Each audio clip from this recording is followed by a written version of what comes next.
mulai dari produksinya, mulai dari distribusinya, penyimpanannya harus tepat. Kan keberhasilannya yang level pertama kan mengetes keberhasilan. Iya. Imunnya ini terbentuk gak? Iya. Ternyata terbentuk bagus, berarti kan clear.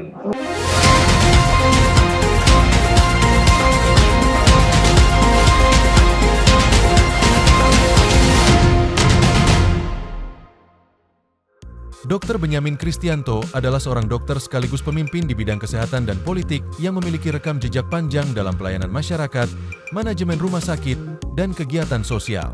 Ia menyelesaikan pendidikan kedokteran di Fakultas Kedokteran Unpad pada tahun 1994 dan melanjutkan pendidikan Magister Administrasi Rumah Sakit, MARS. Perjalanan karirnya dimulai dari tingkat pelayanan dasar sebagai Kepala Puskesmas Sidomulyo dan Pule Trenggalek. Ia kemudian menjabat sebagai Direktur RS Budi Asi Trenggalek serta Direktur Medis di RS William Booth. Kini, ia dikenal sebagai pemilik RS Sheila Medica, menunjukkan komitmennya yang kuat dalam pelayanan kesehatan. Dr. Benyamin aktif dalam berbagai organisasi profesi dan sosial, diantaranya Ikatan Dokter Indonesia dan Pelkesi. Jadi ini Pak, hasil paru-paru Bapak ini ada plek paru-paru di sini Pak. Ini yang putih, khususnya paru-paru itu warnanya hitam, tapi ini ternyata putih. Putih ini yang disebut pneumonia atau plek paru-paru. Jadi tugas mengobati Bapak itu adalah membuat yang putih ini berubah menjadi hitam kembali. Lekas sembuh Bapak. Ya, lekas sembuh Bapak ya. Di dunia politik, ia merupakan Wakil Ketua DPD Partai Gerindra Jatim. Kini, ia mengabdi sebagai anggota Komisi E DPRD Provinsi Jawa Timur. Dengan latar belakang dokter, legislator, dan aktivis sosial, Dr. Benyamin adalah figur multidimensional yang mengabdikan hidupnya untuk meningkatkan kualitas layanan kesehatan masyarakat.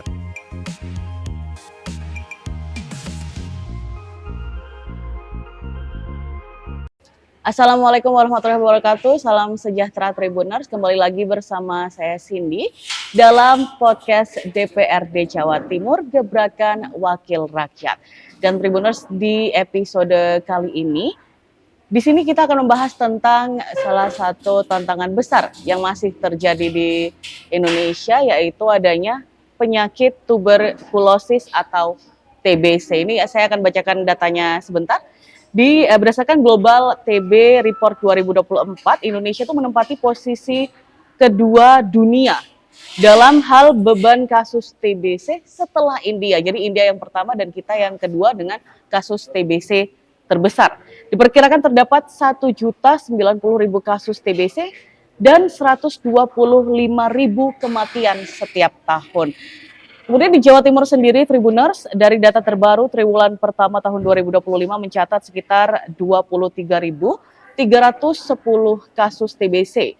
Dan sepanjang 2024 ada 116.752 kasus, sehingga menjadikan Provinsi Jawa Timur sebagai penyumbang penderita TBC terbesar kedua di Indonesia. Dan salah satu upaya penting dalam pencegahan TBC ini adalah adanya vaksin. Nah, untuk membahas itu lebih jauh, sudah ada ahlinya di sini yang hadir bersama saya, Dr. Benyamin Kristianto, anggota Komisi E DPRD Jawa Timur. Selamat datang, Dr. Benyamin. Selamat sore, Mbak. Selamat sore, pemirsa Tribuners. Ya, baik. Yang kita cintai. Baik, Dokter. Ini saya juga agak kaget ya, dokternya membaca datanya yang luar biasa besar gitu. Mungkin selama ini kita dengar bahwa kasus ini tuh banyak terjadi di Indonesia, tapi mungkin orang-orang banyak yang tidak tahu juga bahwa kita tuh nomor 2 sedunia, Dokter. Ya, jadi terima kasih teman-teman podcast dari Tribun dan Surya. Jadi tema yang kalian tampilkan di sini ini sangat penting.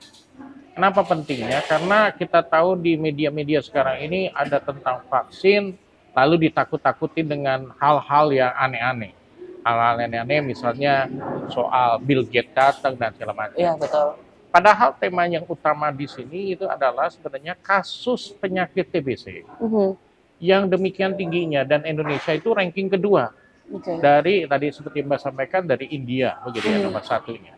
Jadi kasus penyakitnya tinggi dan lebih gawat lagi fatality-nya atau angka kematiannya itu tinggi sekali, yaitu bisa 14 kematian per jam.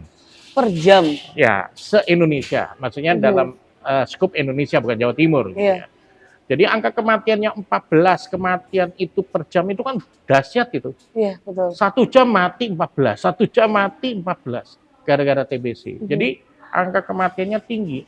Oleh karena itu kita hari ini Mbak Sidi dengan Tribun News maupun Surya, hari ini kita memegang peranan penting untuk menyampaikan pada masyarakat. Oke. Kalau kita ingin generasi kita sehat, kalau ingin anak kita sehat, keluarga kita sehat, karena TBC itu menularnya melalui droplet. Droplet itu maksudnya melalui ludah. Iya. Nah, kita tahu di Indonesia ini kan sangat senang sekali ngerumpi. Iya. Ngumpul sama-sama satu keluarga, ngumpul temannya, gengnya, gitu. Udah ngomong sembari ketawa, wah, itu kan dropletnya keluar. Lalu tak sengaja terhirup oleh temannya yang mengandung bakteri daripada Mycobacterium TB. Dia terhirup, maka terjadilah terkontaminasi. Oke. Nah, itulah kenapa kasusnya cukup tinggi gitu ya. Karena droplet, belum lagi minum 1 gelas saking bestinya. Nah, 1 gelas minum, kasih gelas berikutnya barengan. Nah, itu bisa berdampak penularan melalui ludah tadi gitu ya, droplet gitu. Nah, jadi inilah pentingnya kita memberitahu masyarakat bahwa masyarakat ini harus paham kasus kematian TBC itu tinggi, 14, sekian per jam. Per jam. Dan ini harus kita tanggulangi supaya kita membentuk generasi muda yang sehat, tidak sakitan, dan tentu kita tidak mau keluarga kita salah satu daripada 14 yang meninggal itu.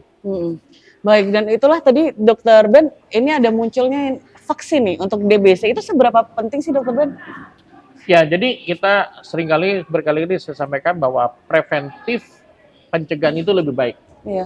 Ya, contoh misalnya hipertensi, darah tinggi. Kalau kita cegah, telaten, pola makan dia jaga, dia tidak mungkin jadi stroke, lumpuh sebelah. Oke. Begitu ya. Iya. Jadi kalau sesuatu penyakit kita cegah, dampak maksimalnya itu bisa hilang. Termasuk TBC. TBC ini nanti ciri-ciri orang TBC itu biasanya Mbak batuk-batuk kronis. Nah, batuk-batuk kronis. Kronis itu maksudnya berlarut-larut. Lalu badannya tambah kurus. Suka keringat malam hari, berkeringat malam hari, begitu ya katanya. Demamnya karena subfebris, demamnya tidak terlalu tinggi tapi naik malam hari. Nah, itu gejala daripada TBC.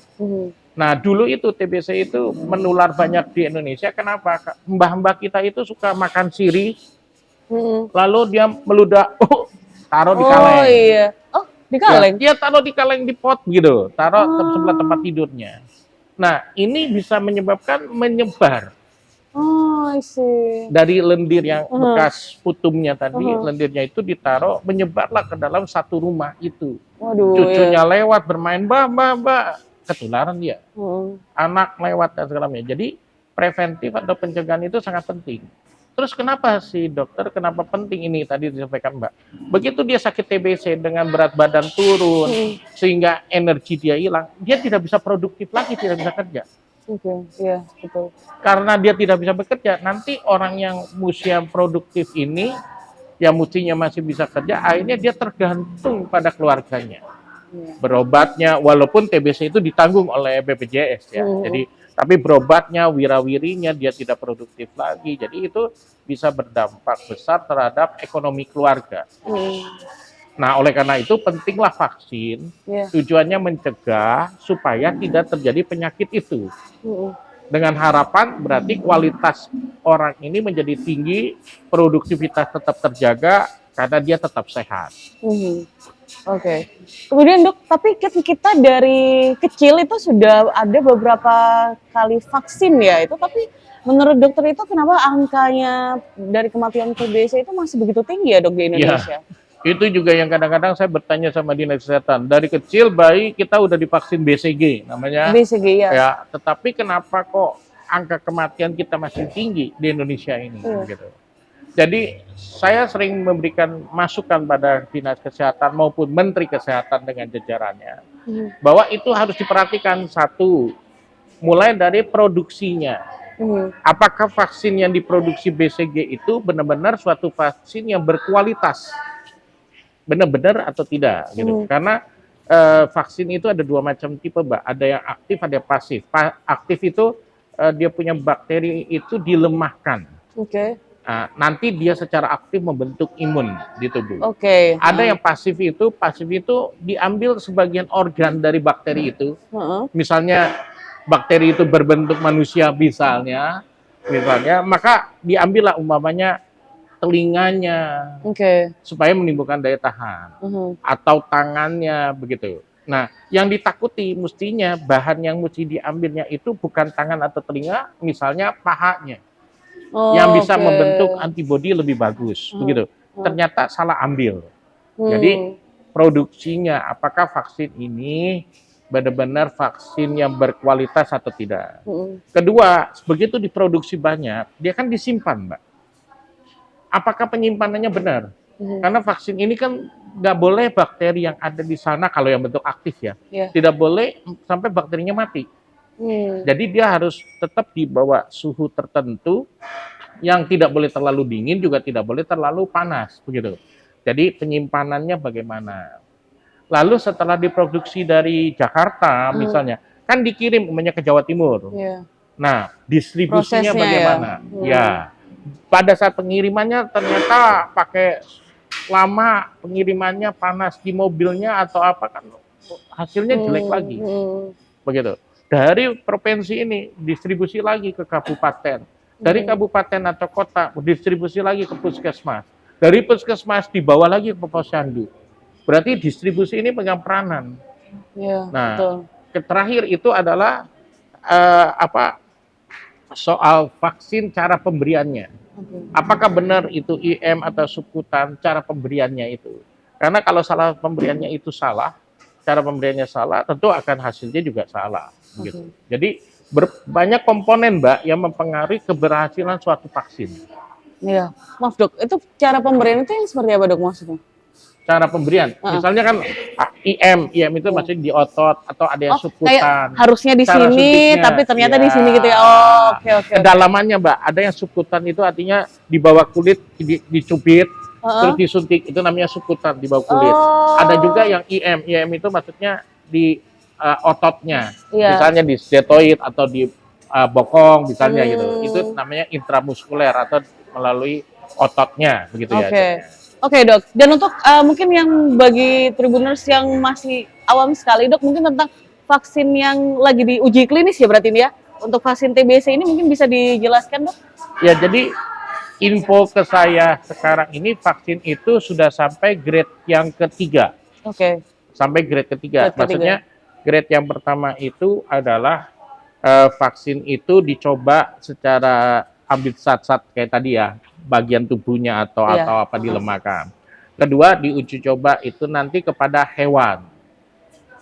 Apakah hewan ini timbul imunnya atau tidak? Apakah hewan ini juga ada, misalnya efek samping meninggal hewannya itu. Nah, itu dicoba pada level hewan. Ketiga ini menguji coba kepada level manusia. Nah, ini vaksin katanya sedang pada level mencoba pada manusia. Nah, jadi sebenarnya di hewan ini sudah berhasil lewat. No problem. Jadi ini kayak tahap selanjutnya ya Dok ya? Betul. Oke. Nah, ini kalau misalkan vaksinnya sudah rilis ini Dok, setelah sudah melalui beragam hal dan kita doakan bersama bahwa itu works ya Dok ya. Langkah selanjutnya dari dokter dari Komisi E dari Jawa Timur. Ya, jadi kan berarti jadi satu yang perlu kita sampaikan pada pemirsa semua, pemirsa, bahwa pemirsa Tribunus nggak perlu takut bahwa vaksin ini nanti berdampak ini. Enggak, karena vaksin yang akan launching, ini kan belum di launching ya Mbak ya? Iya, belum. Akan launching, itu sudah melewati tahap yang tadi saya bilang, melalui hewan dan tidak ada dampak apapun. Artinya keamanannya luar biasa lah, keamanannya. Sehingga pada level yang berikutnya, berikutnya pada manusia. Nah, setelah itu terproduksi, tadi yang saya sampaikan barusan itu, maka saya sudah sampaikan pada Dinas Kesehatan Jawa Timur, agar koordinasi sama Menteri Kesehatan kita, bahwa hal-hal yang tadi saya sebut tadi, mulai dari produksinya, mulai dari distribusinya, penyimpanannya harus tepat. Ya. Termasuk dinas kesehatan nanti kepada provinsi kabupaten harus melakukan sosialisasi cara pemberiannya, termasuk maunya misalnya dari puskesmas ini mau ke posyandu pakai termos apa, Ya. jangan-jangan hanya dikantongin, padahal mestinya Waduh, kan ya. ada termos esnya Khususnya batunya, ya full packnya ada es batunya gitu untuk membawa itu. Jadi itu perannya begitu. Oke. Dok, berarti untuk vaksin itu sendiri, Dok, itu hanya diperuntukkan, nantinya itu hanya diperuntukkan untuk bayi kah seperti kita dulu, atau ada kelompok usia yang bisa atau perlu untuk mendapatkan vaksin itu, Dok? Ya, teknis pastinya saya tidak tahu. Belum tahu ya, ya. Tapi kalau bayi itu pasti ya, mungkin mengganti vaksin BCG yang keberhasilannya tidak bagus, begitu. Nah, sekarang tinggal level keduanya. Level keduanya itu adalah booster namanya. Jadi kayak Booster. kadang-kadang kayak hepatitis itu kan divaksin 3 kali, Mbak. Oke. Vaksin pertama dilihat titernya bagus nggak. Kalau belum bagus di booster, diperkuat. Iya. Nah, mungkin menurut saya Heeh. yang kita yang sudah pernah vaksin BCG perlu di booster Ya, supaya memproduksi imun yang cukup untuk menangkis kuman itu. Gitu. I see, Itu ya, yang namanya booster, Pak. Oke. Kemudian, Dok, ini kita sudah melewati COVID-19 ya, Dok, ya. Di situ lagi banyak-banyaknya vaksin saat itu yang juga awal-awal mendapatkan banyak gejolak nih dari masyarakat Indonesia juga. Nah, di vaksin TBC ini, Dok, dari DPRD Jatim sendiri ini apakah akan memperjuangkan juga nih, Dok, agar vaksinnya itu gratis juga nih seperti Loh, itu di karena ini program pemerintah. Oke. Karena ini program pemerintah, maka wajib pemerintah itu menggratiskan. Oke, ya. Ya, jadi saya tidak ngerti dari pusat nanti kebijakannya apa. Tapi menurut saya BCG itu kan gratis. Kita ini kan vaksin di posyandu itu kan gratis, Pak. Mulai dari BCG, ada polio, Ya. ada campak, ada DPT, begitu Semua ya. gratis ya. Semua gratis. Jadi mestinya kalau memang tujuan kita ini menyelamatkan warga Indonesia daripada penyakit TBC, tentu tidak boleh berbayar. Iya, even boosternya ya, Pak? Ya, harus gratis semuanya, begitu. Iya. Nah, di situ pemerintah harus hadir dengan anggarannya. Soal anggarannya itu dari APBN dari pusat misalnya, atau dibantu dengan kolaborasi dengan APBD tingkat 1 atau 2, itu nanti kita bicarakan lebih satu. Tapi kalau saya mengharapkan gratis. Karena kalaupun gratis ini aja kan masih ada beberapa orang yang ketakutan. Iya. Ya, gratis saja masih ketakutan. Ragu-ragu untuk vaksin, apalagi berbayar. Iya. Mungkin tidak akan ada, atau sebagian ada yang mau atau tidak. Tergantung dia punya pemahaman gitu ya. Iya. Oke, Dok. Last ya, Dok ya. Ini ada harapan nih mungkin dari Dr. Ben sendiri terkait program vaksin untuk mengendalikan angka TBC di Indonesia dan juga di Jawa Timur juga. Ada rencana khususkah yang dirancang oleh Komisi DPRD? Ya, jadi kemarin itu setelah rapat paripurna, kalau tidak salah waktu yang hadir Pak Emil itu menyampaikan bahwa tidak keberatan Jawa Timur menjadi uji coba, bahasanya begitu. Oke. Nah, kalau menurut saya sih bagusnya supaya masyarakat tidak ragu dan was-was. Begitu vaksin itu produksi dan berjalan dengan baik seperti zaman dulu COVID, maka mestinya pejabat-pejabat negara itu melakukan Yang vaksin pertama. dulu.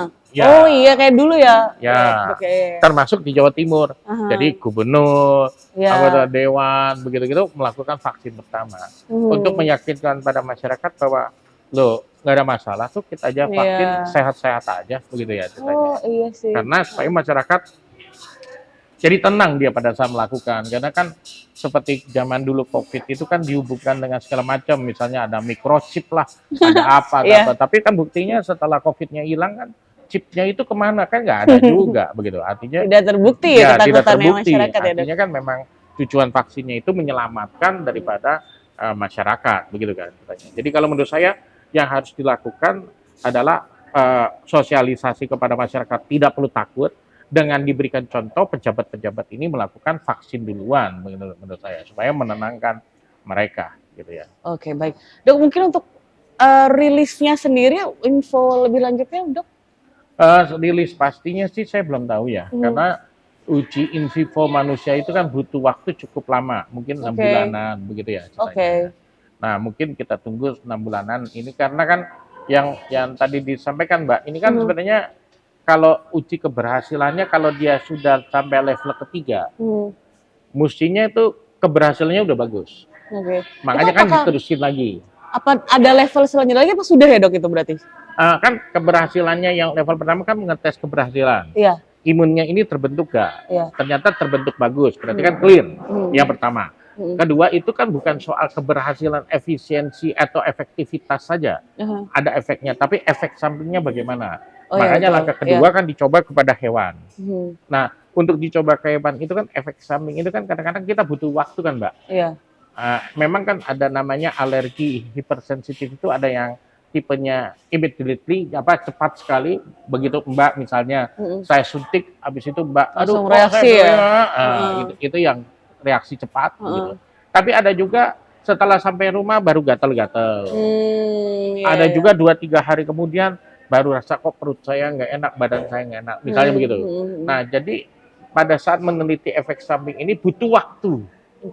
Untuk menyaksikan ada nggak nih efek, begitu kan ceritanya. Oh, setelah disuntik nggak ada apa-apa, hewannya nggak mati misalnya, berarti aman. Dilihat 1 hari, 2 hari, 1 bulan, 2 bulan, 3 bulan, ada dampak nggak pada mereka? Kalau tidak ada dampak apa-apa kan berarti aman. Nah, level kedua itu sudah lewat. Ini sekarang tinggal level mencoba pada manusia, begitu. Jadi mestinya sih kalau level ketiga ini sudah melewati level 2, mestinya level 3 ini ya tidak ada masalah yang terlalu beda dengan level kedua. Gitu. Karena kalau memang efek sampingnya ada, ya hewannya sudah mati. Nah, begitu kan level 2-nya sudah terlewati ya. Tinggal meyakinkan saja kepada manusia ada efek samping lainnya enggak. Oke.